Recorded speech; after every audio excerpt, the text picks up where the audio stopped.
releasing Spellbreak in the middle of a global pandemic. Maybe everything collapsed if I do that. Cross-functional team, in 6 months and release on 4 platforms. We actually broke it up by departments, so people would log into Discord, so you could actually have walk-by conversations with people. Our meetings were getting really, really contentious, like really contentious. It's not one person talking down to everyone and trying to spread information. It's a bunch of people sharing what they're doing and sharing the reasons why they think they're doing these things. Damn it.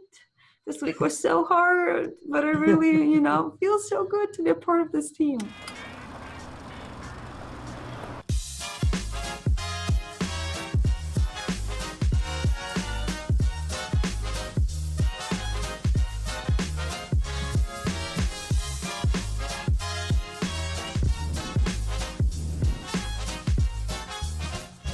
So I know that you were able to transition pretty much from a smaller team in the office to a doubling in size distributed, yes. Right?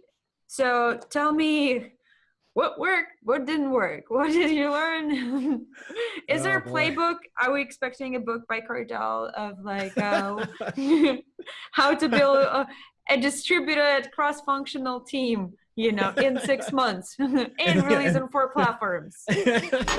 I can definitely say that for me, at least, and maybe this is actually similar to the story you were just telling before, Nell, where you were like, yeah, I mean, working from home was actually strictly easier for me. Like, it was across the board. It was just strictly easier. I had my own office. I have my own computer. My computer at home was stronger than my computer at work. It's more comfortable. My desk layout was better. And my commute was way better. So all of those put together meant that I was significantly more effective at home than I was otherwise. But that was not for everyone. So one of the things that when we first started down this road, we were basically like, how do we find a way to give people a sense of normalcy? And this is where we invested in things like we have a Discord service that we set up that is actually structured like the office. So it actually has all the same meeting rooms in it that the office did. We actually broke it up by departments, so people would log into Discord, so you could actually have walk-by conversations with people. And we actually, at the time, there was a lot of screen sharing for the artists. They actually do like over the shoulders just by basically streaming on that service, as opposed to like trying to stream on Twitch or dealing with some other more technical, therefore harder to use service, which, there are plenty of. Like, we found Google Meet didn't really hit the level of detail that we needed for a lot of like the art feedback and art feedback sessions, but Discord handled that very, very well. But I'm sorry, I guess I'm getting very, very detail oriented. In reality, it's like I love it. No, keep doing it. I was like, this is awesome. I'm like literally sitting here and thinking, I'm like, we use Discord or working with our vendors, and I'm like, this could be a possibility as well. So keep doing it. Yeah. So no, and actually since then, Discord has added a lot more support. So you actually do a lot more simultaneous screen sharing, which has been great, because then there'll be random art jam sessions that people do where all the artists on the same channel all streaming their work. And people are just like looking around. We have like visitors in there. Like, anyone can go into the channel and look at people's work. But it's only recently we've been like, no talking unless you're one of the feedback people, because it's just like, there's just too many people now at the company. And there's too many people who are interested in what we're in what those art sessions are like. Similar token, we instituted like a standard, a somewhat militant email/scheduling system, which is actually built off of, there's an HBR article from years ago about just like being like military precision in emails. So they always start off with like a bracket action. If you need someone to do something urgent, if it's actually urgent, you add that as a separate bracket. Might be feedback, might be info, basically the standard kind of like, I'm trying to think of the word for it, but like kind of like the gatekeeper kind of concept of like the racy approach. But we did that, and that also helped a lot, because it meant that people were actually responding to their mails relatively quickly, because you lever the bottom line up front is basically like, this is what I need from you. And then from there, the notes are all the different explanations of that. And whenever we scheduled a meeting, it would always have a bracket at the end of either Meet or Discord, so people knew where the meeting was going to be. That's always very important. Since then, we've been mostly going back to Meet. We typically use Meet for most teleconferences, but we use Discord for like a lot of internal activities. Because again, as I was saying before about the streaming, and the art team really heavily uses Discord, preferably the most, versus the engineering team generally doesn't really care that much to use Discord. They're mostly Google Meet or just use Slack itself. And we already had Slack as well. So effectively, you have 3 different services we're using. But the main goal for all of this was, in rolling out this as a problem, rolling out this approach, one of the things which I do whenever I roll out any new approach is I will typically roll the approach for the first week. And then at the end of it, I'll send a survey as to like, what did you think? And normally it's like a bunch of different questions. Like I tend to really prefer the, rate this from 1 to 5 stars. And then for the concrete, like what change would it have to take for this to go 1 star up? So like it kind of forces people like to kind of like contextualize what they think is important. But like it was really just around iterating on the process and making sure everyone could feel like their opinions are being heard. And then I followed up with those people just, independently and tried to make sure that we acted on those things. Like, because I think it's very important if you're asking your team for feedback, you can't just silently fix their problems.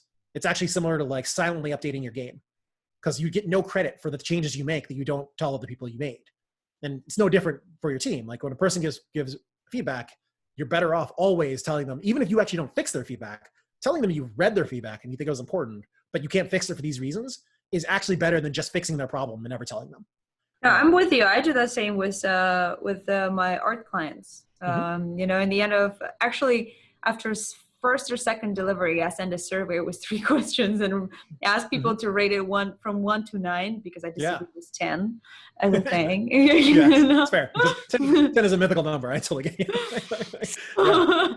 So, but it's like, it actually gives people a possibility to reflect, and also gives a possibility for them to be heard outside of the thing. Is like, it's not only the product that being created, but it's also a service that is around creation of this product that makes an experience.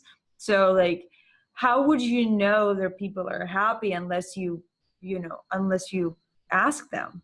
And sometimes you're like, okay, so I also ask a question like, how can you take it 1 star, up? And that's how you learn, how can you do better? And this is the moment where people are like, whoa, I didn't even think I can ask for that and actually get it. Yes. It's like a New Year's present. Like I'm going to really get my gifts. So it's awesome. It's a great idea. Thank you for sharing. Yeah. So sorry, 2 other words real quick. One of them was like, the other big one was in your questionnaires, you're always better off asking people what their number 1 source of stress is, and then ask them if there's a way for Proletariat to help them. Because sometimes it's important for people to understand that the stress that they have is something that has nothing to do with their job. It is something like, for a lot of people, like eventually got to the point where I would run these surveys about every week until finally I had no more clear wins. Then I'd run them every 2 weeks. Then I'd run them every month. And I kind of keep slowing them down, because it's like the process is effectively, it's effectively locked in at this stage.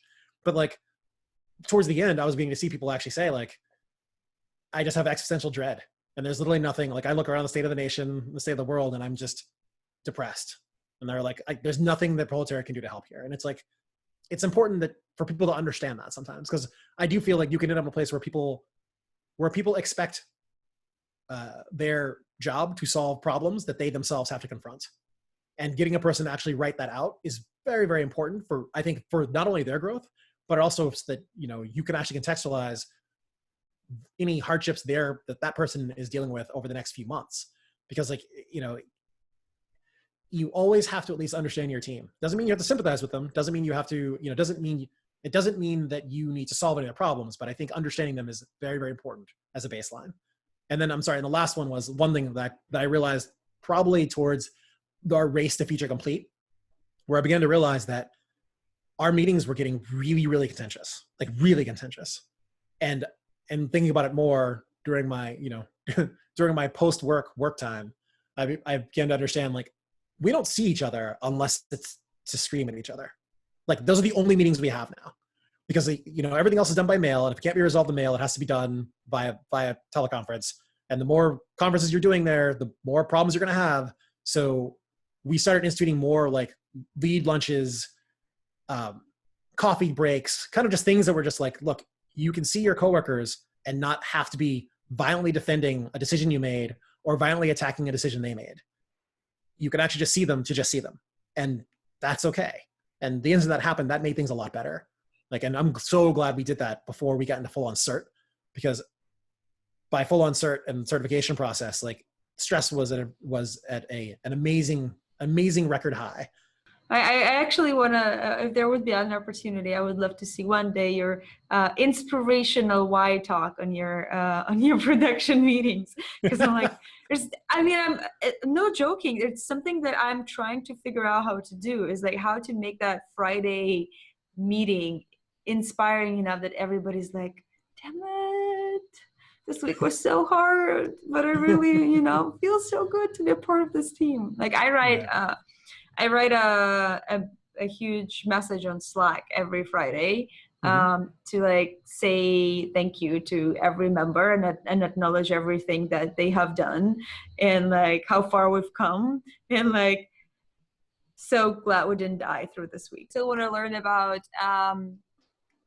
production, the hiring part of the of your times through pandemic, because you grow like what, 60 people, right, around that number? Roughly around there, yeah, in total. Yeah, so how did you do that, and what were the challenges with that, and what were like the celebrations around that?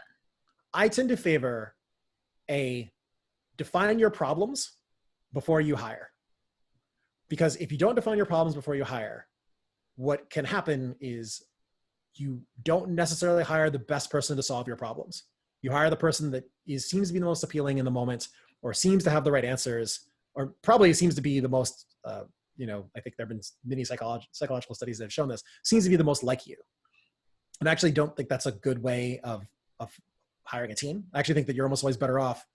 Again, your team needs to actually have a thread that they all respect each other, but they don't need to be like you. If anything, it's actually better if they aren't like you, because it means that overall you can leverage from other people's lived experiences in ways that you wouldn't be able to do otherwise. So when we started off, the problems I tried to identify were forecasting problems, follow-up problems, scalability problems, and repeatable process problems. And from there, it's like looking around to that side. Some of those were capable of being solved in-house, but only if we had them initially. And then from there, hiring to fill those. Like that was the big one. And it allowed us to kind of have a wide array of different producers that we were interviewing. And it also allowed us to have a little more clarity on like, well, how would this person fit?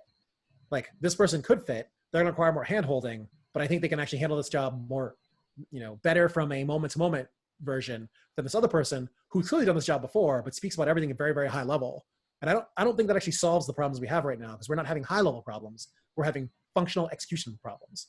And therefore, Yeah. it's like that didn't, like knowing those things is actually very helpful, because I often hear people talk about like, I needed one senior person, but that doesn't really mean anything, because like, and you live this, right? Like the higher up in an organization you go, the less defined your job actually is.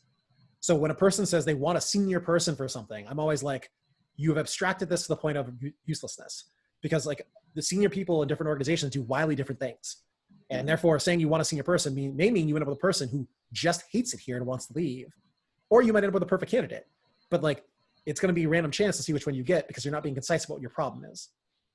So, yeah. Yeah, But anyways, that was I'm very anal about job description and things that people gonna do, and I always write out the goals for the first 2 months of things that people need to do, accomplish, and then when you actually, I'm gonna tell you a secret. This is what I do for my hiring. I have a questionnaire. Like we don't accept resumes as a thing at all.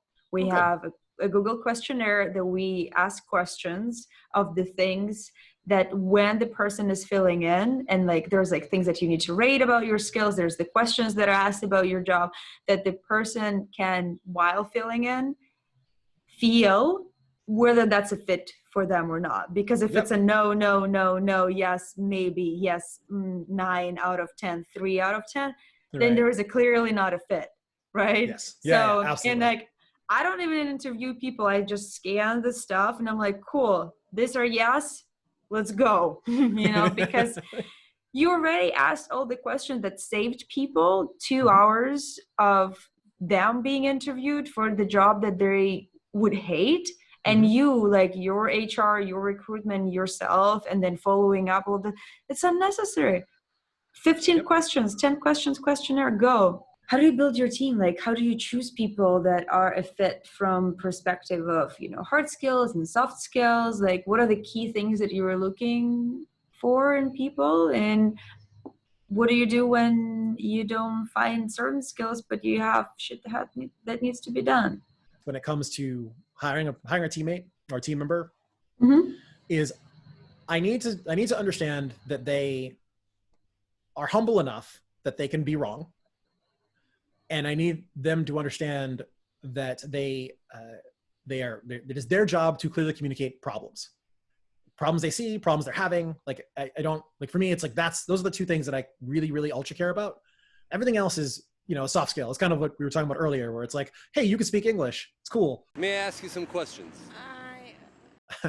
My very first production hire at Proletariat, she has exhibited this trait, which is she is extremely competent.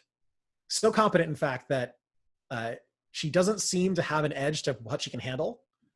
And I finally told her, like, look, I am going to keep giving you stuff. I'm gonna need you to go ahead and come in tomorrow. So if you could be here around 9, that would be great. Okay? But I need you to come to me when you're drowning. And she's like, okay. And I just kept giving stuff to her. And I was morbidly fascinated, because I'm like, it's clear to me you're drowning right now. But I didn't say this to her. It was more just like internal monologue. She's definitely drowning, but she's not saying anything yet. So I have to keep giving things to her. Otherwise I'm not living up to my side of the bargain. And lo and behold, like 2 months after that point, she was like, yeah, I'm actually drowning. Like, I really need your help. And I'm like, I was wondering when you were finally going to do it, because and that kind of like allowed me to ramp that down. So why did you make that girl drowning? Was it like, what was the purpose of the exercise? So when we started off, she was an associate. So she was very much at the level of the problems that she had to solve were problems that were relatively basic and problems that people knew the answers to. Once she became mid-level, that's when the rules changed. Most of the time when I say this to mid-level people, I'm normally like, hey, especially if I hired them as a mid-level, it's different than if they were promoted to become a mid-level. So in her case, since she was promoted, it was our relationship is changing now, because though you still directly report to me, the problems you are going to have, some of them I can't just give you a quick answer for. Some of them you're going to have to figure those out for yourself. And therefore, I'm not going to know enough to be able to tell you that you are going to be underwater. You're going to have to get used to escalating that information to me. Versus when, as an associate, I could easily tell by looking at certain things, certain outputs, even just certain conversations we were having, I could tell when things were going wrong. Versus when you're owning a whole chunk of the project, and an important chunk of the project, even at that, like, there's no guarantee I'm going to be able to tell right up front that things are going wrong. So I needed to train the upward push of information, as opposed to kind of effectively her getting that for free.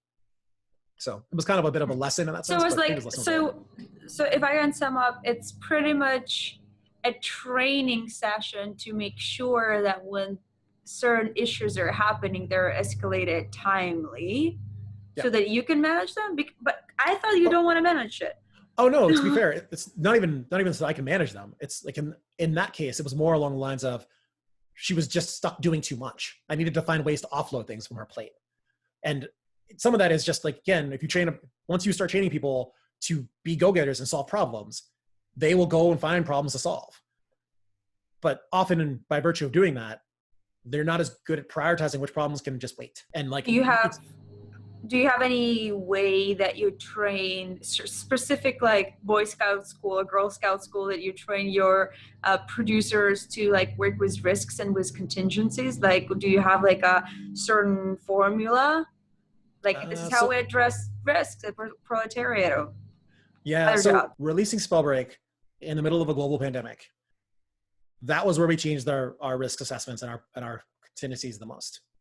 We actually shifted from a Scrum process to a process called a PERT process, which is effectively a form of waterfall, but it's a PERT specifically refers to it. It was built by the US Navy through their bureaucracies of just trying to figure out, like, how do we find a way to measure time and energy, how long it will take to do certain things. So we enacted that system. And the good thing about that system is that you shift from like a point-based system to something that is closer to like a true day estimate system. And it comes with a bunch of other math around it of like, you actually scale out your work by the amount of days that people say it's going to take, Then from there, there's a formula based off the amount of days that you already had to schedule, which you basically create as a buffer, because there's going to be found work, and the longer people work for, the more, like, it's basically a flat percentage of the amount of time you've worked for is going to be your buffer. And then from there, like, that's when we actually moved on to like full on, like heavy cert, heavy bug fixing, like trying to fix all of those problems.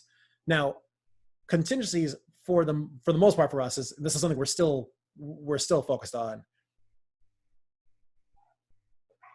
Like, because of the fact that you're paying such close attention to the actual PERT and PERT estimates, you eventually get to the point where you can swap things in and out based off of how you're performing against those estimates.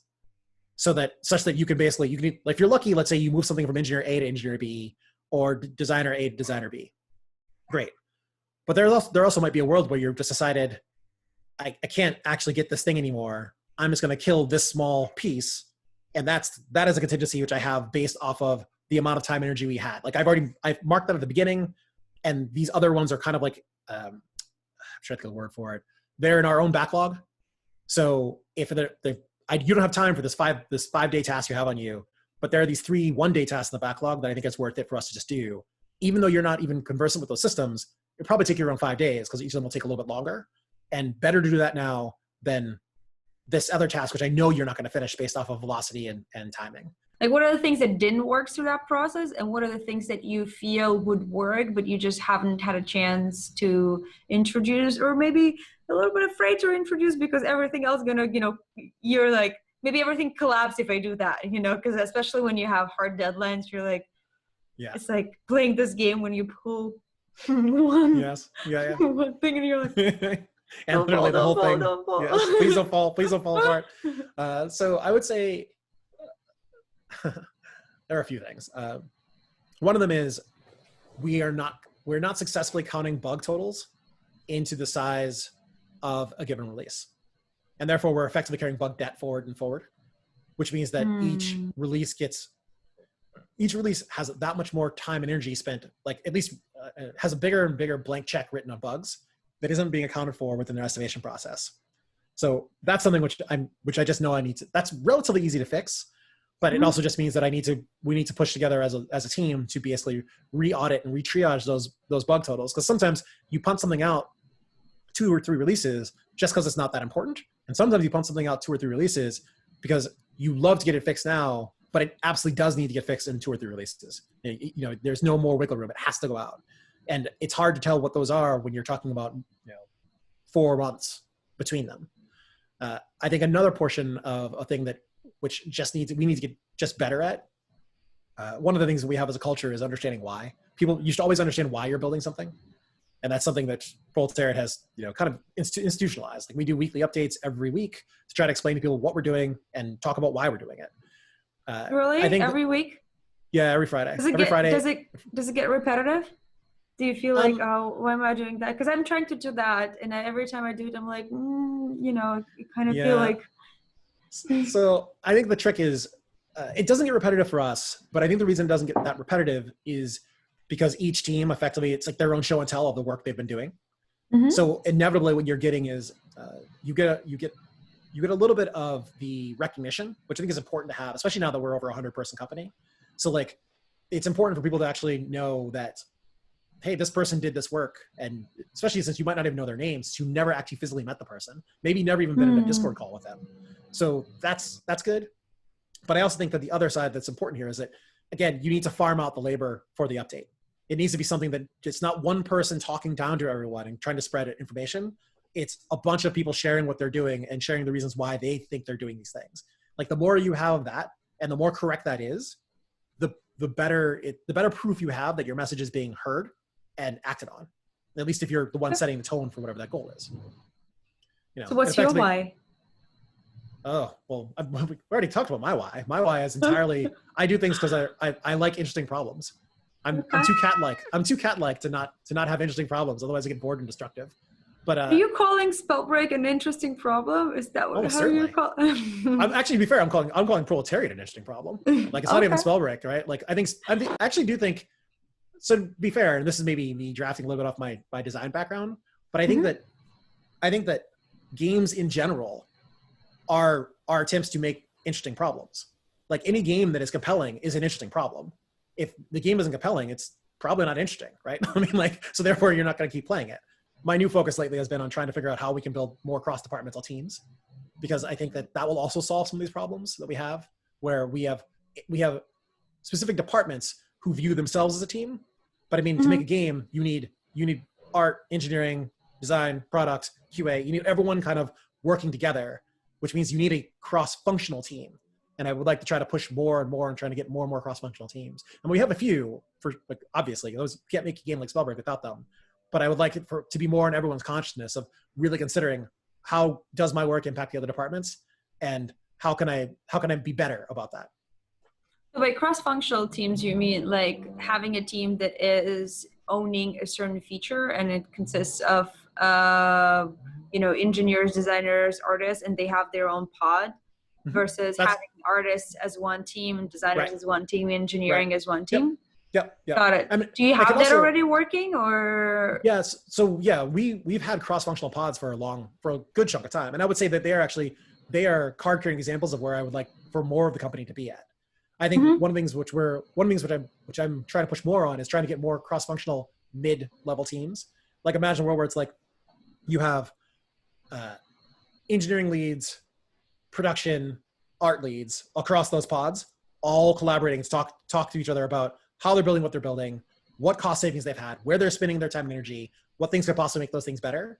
Like, that's the type of cross-pollination I'm trying to get to at this stage, because I'm trying to find more methods that we can drive both awareness and time savings, because it's really time. Like, time is the biggest thing you lose out to, because time costs you momentum. Time can cost you your delivery windows. Yeah. It's like, it's like all across those boards. So I'm trying to find more methods to get time in front of everyone's, thought process. I think Spotify is a good example of cross-functional teams. I've read a bunch of stuff about them, of like how those little departments own certain features, and they like just love them, and they're such experts of those features. And I think the worst, in my experience, the worst enemy in production, or even in business in general, is shifting tasks every 15 minutes. Like, if there's so many different things that you have to like kind of like change the way your brain is working, that's where you lose all the focus and attention. And sometimes I wish I was just focused on one thing and just continuously working on them. I love that idea.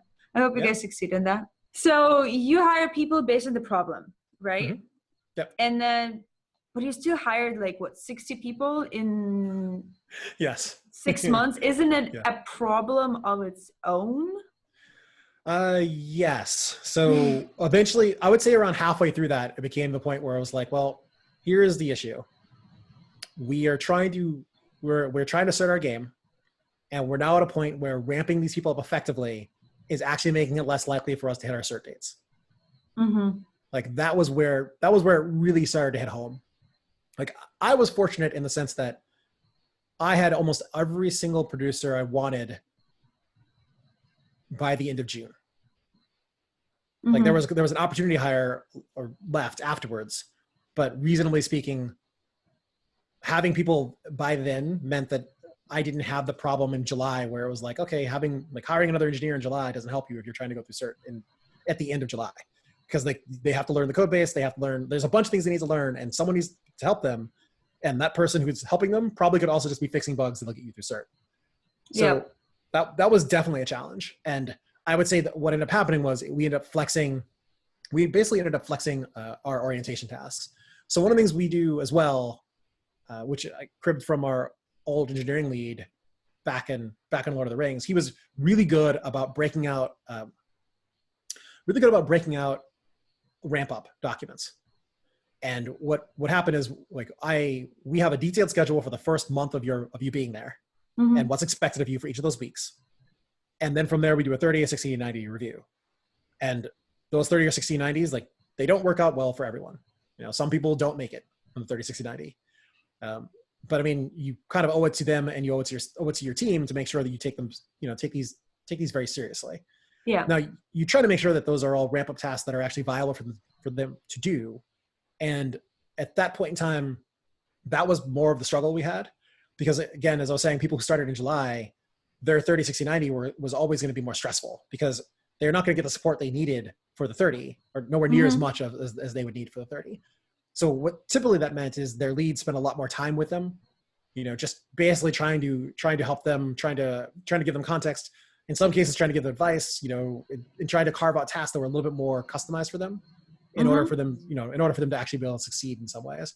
And I think overall that seems to have worked fairly well. But yeah, I mean, it's the coupling of those two. It basically means that ramp up time means you're working just extra hard because every single person you hire, you have to make a credible 30, 60, 90 ramp up task for, which means that there's no, like, you're just hiring people that don't know what to do with them. Like everyone you hire, you sunk a bunch of time into making sure they had a 30, 60, 90 and some level of career growth / way of evaluating them. We also do Google Forms as well every 30, 60, 90 to collate feedback and get some actual verbatims from folks so that people know what they need to work on. I like it. I love when there is a clear goal that is achievable and then a person also feels supported. And it's not like, hey, I hope you don't drown. I hope a lot of people would be able to learn a lot and introduce the production practices and processes and all the little bits and pieces and management tricks into their work. And I certainly learned a lot. And there's like a little bug already in my head, like, don't forget to write it down. We need to figure out how to introduce that. So. Well, I'm glad you've been of service. I feel sometimes I was just too rambly, but hey, I mean, hopefully it was helpful for someone. And as long as it was helpful for you to know, then it was not a waste. So, thank you.